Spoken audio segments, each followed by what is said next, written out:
समझ में नहीं आते श्लोक, वास्तव में नहीं आते समझ में लोगों को। कुछ लोग कहते हैं कि समझ में नहीं आते तो क्या जरूरत है, ना पढ़े जाएं श्लोक। एक बार एक गुरुजी गीता सुना रहे थे, एक चेला खड़ा हुआ, बोले गुरु हमारे पल्ले नहीं पड़ रही गीता। हाँ गुरु जी ने कहा चुप जाओ, बैठ जाओ, सुनो हम जो सुना रहे। फिर उसने कहा कि गुरुजी हमको समझ में आई नहीं रही तो क्या फायदा बैठने से। गुरुजी ने कहा तो फिर एक काम करो, टोकरी रखी थी कोयले की, कहा ये लिए जाओ, और नदी थी आश्रम के पास में, कहा नदी से जल भर ले आओ। तो उसको लगा कि वास्तव में गुरु के 2-3 फ्यूज चले गए।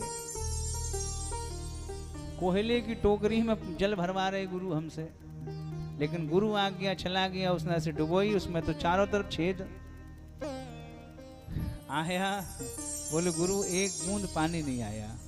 गुरु ने कहा फिर जाओ, फिर भर के ले आओ। फिर गया बेचारा, फिर डुबोई, फिर ले आया। बोले गुरु कुछ नहीं है। गुरु ने कहा फिर जाओ। अब चेला बोला कि गुरु बार बार हमको दौड़ा रहे, क्या फायदा, आपको समझ में नहीं आ रहा?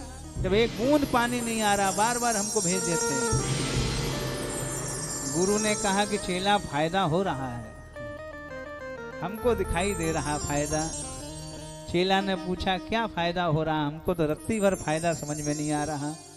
गुरु ने कहा कि चेला ये कोयले की टोकरी काली पड़ गई थी, और ये जब बार बार तुम्हारे द्वारा नदी में डुबोई गई तो ये साफ निकल आई है, ये फायदा हमको दिखाई दे रहा है। मैं भी आपसे कह रहा हूँ